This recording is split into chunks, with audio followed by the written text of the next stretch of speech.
I imagine that right now you're feeling a bit like Alice. Tumbling down the rabbit hole? You could say that. I can see it in your eyes. You have the look of a man who accepts what he sees because he is expecting to wake up. Ironically, this is not far from the truth. Do you believe in fate, Neil? No, Why not? because I don't like the idea that I'm not in control of my life. I know exactly what you mean.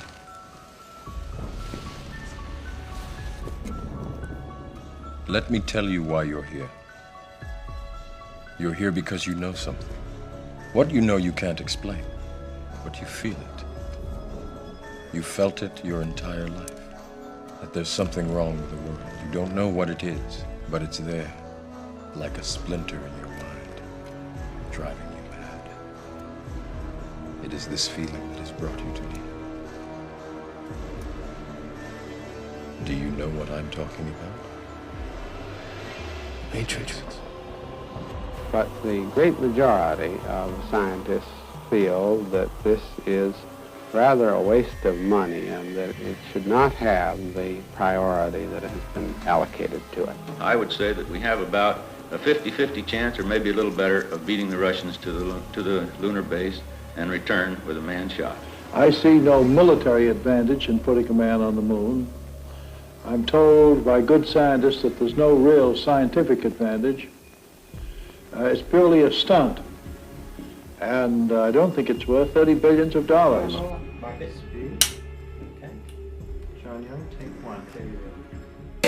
Clear the laptop? Okay. We'll start today and work backwards. Can you tell us about your role today at NASA? They've got me doing a lot of stuff that's associated with technical issues. I counted up the other day, I was working on 128 technical things and just little items. And the way you do technical stuff here now, you tell people about it, and pretty soon you tell them often enough they think they thought of it themselves. That's where you get it done. Going back even a little further before Gemini or during, did you have a sense of what the Russians were up to? Did you get any briefings, or was it mostly sort of word of mouth? I know we've talked to General Stafford about it and so on. Yeah, the only thing I knew about it was that somebody said the Russians were doing a big rocket, and I hadn't heard such a thing. And then when we had the Russians over here, they came over to visit, and they were not interested in our rendezvous and dockings. They were doing a simulator. They were interested only in the ejection seat pictures, the ejection seat stuff out of the lunar landing training vehicle. So I knew in my heart that they must be going to the moon, because who would want to watch something as dumb as that unless they're really serious, you know? And that's what they were interested in. Oh. What year was that about? When did they come over? It was it was right doing Apollo 7, which I don't remember when that was, 1968 or some time frame in there, 67 or 68. We showed General Barry Gavoy, who was head of Star City, around. Mm-hmm. Yeah. I didn't know that. Yeah. Could you tell us a little bit about that? I didn't know that we had invited them over in '68. I don't remember, and I don't remember why they came. We're just always being nice to folks. Yeah. Even the Russians at that time. Sure. Well, Kennedy was a little more interested in kind of a joint program, wasn't he? I think, and that's something Johnson might have been pushing. I don't know. Be honest with you, that's way beyond my pay grade in those days. I was just trained for the missions. Following his return from the moon, Armstrong, alongside his Apollo 11 crewmates Michael Collins and Edwin E. Buzz Aldrin, embarked on a presidential goodwill tour. For 38 days, they traveled the world, visiting 22 countries, spreading goodwill and sharing their extraordinary experiences. Armstrong had made it clear that he had no plans to return to space. True to his word, on May 18, 1970, he was appointed as the Deputy Associate Administrator for Aeronautics by the NASA Administrator, Thomas O. Paine. Armstrong held this position in Washington, D.C. for about a year before retiring from the agency. Between May 24th and June 5th, 1970, Armstrong visited the Soviet Union, a country not included in the Goodwill Tour. at the invitation of the USSR Academy of Sciences. His visit was primarily to give a talk at a conference in Leningrad, now known as St. Petersburg. But he also traveled to Novosibirsk in western Siberia and Moscow. This marked another significant step in the slowly warming relationship between the two space superpowers, a relationship which would eventually lead to the Apollo-Soyuz test project joint docking mission in July 1975.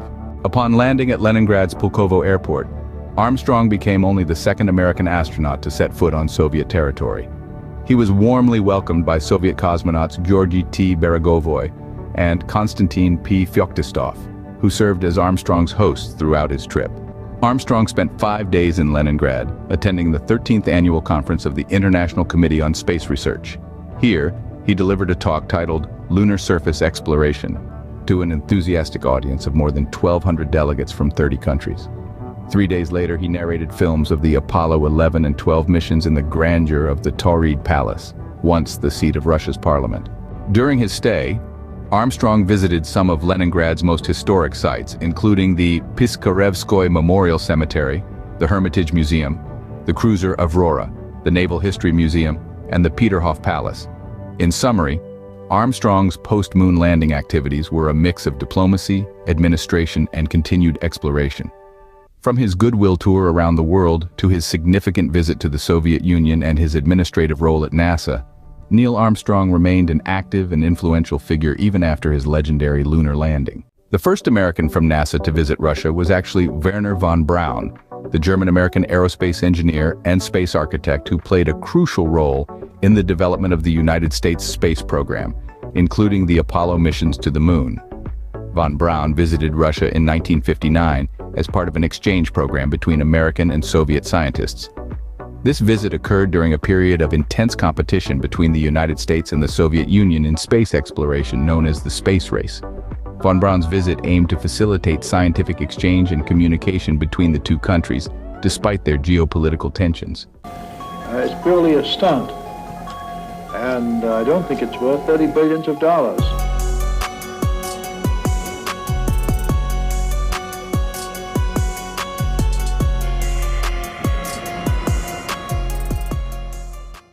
With $30 billion, he reported, we could build and endow more than 50 large universities, give $10 million each to 200 of our best colleges, finance 50,000 seven-year fellowships, create 10 new medical schools, and give a 10% salary raise over a 10-year period to every teacher in the United States. The final cost of Project Apollo will be enormous.